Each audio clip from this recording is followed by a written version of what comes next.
সবাই দেখে আসছে কলেজে, ভূতা গেঞ্জিওয়াল আসছে। কিরে ভাই, আজকে সূর্য কোন দিক দিয়ে উঠছে? এই ফকিরে লেট করে কলেজে আসলো যে। কি রে প্রিমিস, তোর কি আর জামা কাপড় নাই? প্রতিদিন এক জামা কাপড় পরে আহস, তোর কি একটু লজ্জা করে না রে? কলেজে তো কত মেয়েরা আসে, একটুখানি তো শরম কর। প্রিমিস সকাল সকাল ঘুম থেকে উঠে শহরের সবচেয়ে বড় ব্যাংকে গিয়েছিল, তাই সেখান থেকে ব্যাংকের কাজ শেষ করে আসতে আসতে কলেজে লেট করে ফেলে। প্রিমিস কখনো কলেজে দেরি করে আসে না, তবে আজকে যেভাবেই তাকে তার জামা কাপড় নিয়ে অপমান করলো সেটা তারা প্রতিদিন করে থাকে। তাই প্রিমিস কিছু না মনে করে সে তার বেস্ট ফ্রেন্ড দিবসের সাথে গিয়ে বসে। আর এরপর ঠিক তখনই ওইখানে আসে প্রিমিসের গার্লফ্রেন্ড সুনাইরা, আর তার সাথে থাকে সুনাইরার বয়ফ্রেন্ড রাসেল। যদিও সুনাইরা এখন প্রিমিসের গার্লফ্রেন্ড না, কারণ গতকালকেই তাদের ব্রেকআপ হয়েছে। আর তাই রাসেল আর সুনাইরাকে একসাথে দেখে প্রিমিসের বন্ধু দিবস বলে, আরে ভাই প্রিমিস, কি হইতাছে এগুলা? সুনাইরা রাসেল একসাথে কি করে? তোদের মধ্যে আবার কিছু হইছে নাকি? আরে ভাই হইতে দে, যা হওয়ার হইতে দে। প্রিমিসের এই ব্যাপারটা নিয়ে কারো সাথে কিছু বলার ইচ্ছে করছিল না। আরে ভাই, তুই তো জানোস এই রাসেল কত খারাপ পোলা, কিভাবে মেয়েদেরকে ফাঁসায়। এই পর্যন্ত কলেজের 5টা মেয়ের সাথে প্রেম করছে, আর সুনাইরা হলো 6 নাম্বার। দিবসের কথা শুনে প্রিমিস দিবসের দিকে মন খারাপ করে তাকায়। দিবস মনে করে প্রিমিস হয়তো তার কথা শুনে কষ্ট পেয়েছে, কিন্তু সাথে সাথেই প্রিমিস একটু মুচকি হাসি দিয়ে বলে, আরে কোনো সমস্যা নাই বন্ধু, সবারই নিজ নিজ একটা জীবন আছে, ওর যা মন চায় ওরে করতে দে। আর এটা বলতে বলতে প্রিমিস সুনাইরার দিকে তাকায়। আর এদিকে রাসেল আর সুনাইরা প্রিমিসকে চেতানোর জন্য অনেক চেষ্টা করে। প্রিমিসের এখন যা টাকা সম্পত্তি আছে, প্রিমিস চাইলেই রাসেল আর রাসেলের বাবার সমস্ত সম্পত্তি 1 মিনিটেই কিনে নিতে পারে, কিন্তু প্রিমিস কোনো কথা না বলে সব চুপচাপ দেখছিল।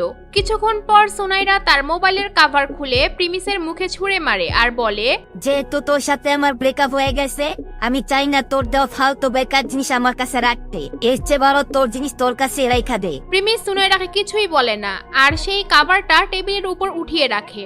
বেবি, তোমার মোবাইলের কভার গিফট করছে? মোবাইলের কভার আবার কেউ কাউরে গিফট করে নাকি?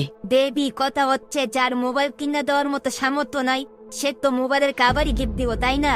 আরে বেবি, কোনো সমস্যা নাই, আমি আজকে তোমার একটা নতুন ফোন কিনা দেবো। প্রিমিসের তখন মনে চাচ্ছিল জোরে জোরে চিল্লিয়ে হাসতে, কিন্তু সে নিজেকে কন্ট্রোলে রাখে। আর এদিকে সুনাইরা আর রাসেল প্রিমিসকে চেতানোর জন্য চেষ্টা করেই যাচ্ছে, কিন্তু প্রিমিস সেটা বুঝতে পারে এটা তারা ইচ্ছে করে করছে। প্রিমিসের নিজের জন্য কোনো কষ্ট হচ্ছিল না, কিন্তু সুনাইরার জন্য তার আফসোস হচ্ছিল। সুনাইরা যদি আর 2-1 দিন ধৈর্য ধরতো, তাহলে প্রিমিস তার জন্য একটা মোবাইলের পুরো দোকান কিনে দিতে পারতো। ভাই এইসব কি হইতাছে? তোর সামনে এত কিছু হইতাছে, তুই মুখ বুঝে বসে রইছ। তোর কি একটু রাগ হইতাছে না? না রে ভাই, যা হইতাছে ভালোই হইতাছে, আর যা হবে তা তো ভালোর জন্যই হবে, বাদ দে। এরপর রাসেল আর সুনাইরা প্রিমিসের দিকে তাকিয়ে দেখে যে প্রিমিস বেশ হাসি খুশি আছে। তারা প্রিমিসকে জেতানোর জন্য কত চেষ্টা করলো, কিন্তু প্রিমিসের এমন ভাব ধরে বসেছিল যেন তাদের মধ্যে কোনো সম্পর্কই ছিল না। তারপর তারা প্রিমিসকে আরো জেতানোর চেষ্টা করে। তাই এইবার প্রিমিস বলে, সো গাইস, আমাদের ভিডিওটা এখনই শুরু হবে। তো এর আগে আমরা একটা বিষয় নিয়ে আলোচনা করবো, সেটা হচ্ছে আপনারা যদি আমার মতো এরকম ভিডিও এডিটিং করতে চান, আমি যেভাবে 3D অ্যানিমেশন ভিডিওগুলো বানাই, এরকম ভিডিও যদি আপনারা শিখতে চান কিভাবে করতে হয়, তাহলে আপনারা কিন্তু আমার একটা কোর্সে জয়েন করতে পারেন। আর ওই কোর্সটা আমি নিজে শিখাবো। অ্যান্ড এটার জন্য গাইস আপনারা আমাকে মেল করতে পারেন বা আমার ইনস্টাগ্রামে মেসেজ দিবেন। তো এই এডিটিং গুলো শিখতে হলে আপনাদের অবশ্যই একটা কম্পিউটার লাগবে। অ্যান্ড গাইস, এই কোর্সটা কিন্তু অবশ্যই পেইড হবে, মানে আপনাদের টাকা দিয়ে শিখতে হবে। তো যারা শিখতে চান তারা আমার ইনস্টাগ্রামে মেসেজ দেন বা আমাকে মেল করেন। সুনাইরা, তুমি এগুলা কেন করতেছো? তুমি এখানে কি বোঝানোর চেষ্টা করতেছো? এই কথা শুনে সুনাইরার বয়ফ্রেন্ড রাসেল চেতে যায়, আর সে রেগে বলে, এই ফকিন্নির পোলা, চুপ কর। আজকে পড়তে কাছি তোরে সুনাইরা নিয়ে কিছু বলতে দেহি, আর ওর থেকে তাকাইতে দেহি, তোরা হাত দিয়ে ঘোরা ঘোরা করে বাবামো। থাম ভাই, এগুলার কোনো দরকার নাই।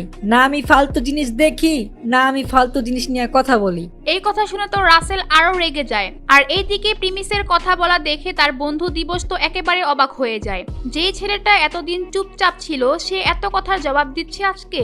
আর এইদিকে সুনাইরার বয়ফ্রেন্ড রাসেল তো একেবারে রেগে আছে। প্রিমিসকে মনে হয় মার দিতেই আসবে, ঠিক তখনই ক্লাসে আসে একটা মেয়ে, আর সে বলে, সুনাইরা, কি হচ্ছে এগুলা? তুই রাসেলের সাথে কি করিস? প্রিমিসের মতো একটা ভালো ছেলেকে ছেড়ে তুই রাসেলের মতো লাফাঙ্গা একটা ছেলের সাথে গেছিস? ছি সুনাইরা, ছি।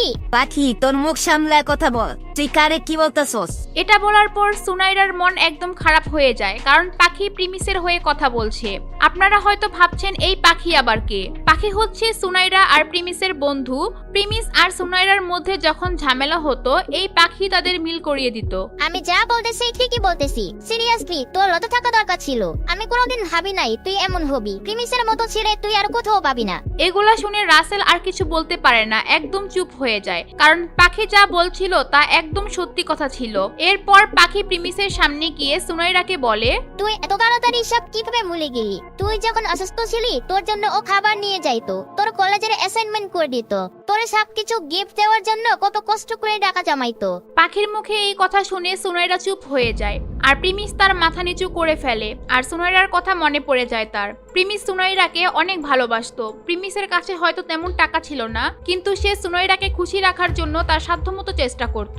একটু আগে প্রিমিসের মুখে যে কাভারটা সুনাইরা ছুঁড়ে মেরেছিল, এই কাভারটা কিনে দেওয়ার জন্য প্রিমিস ওভারটাইম কাজ করে, তারপর তাকে কিনে দিয়েছিল। প্রিমিস এগুলা ভাবতে থাকে, আর ঠিক তখনই তার মোবাইলে একটি আননোন নাম্বার থেকে কল আসে।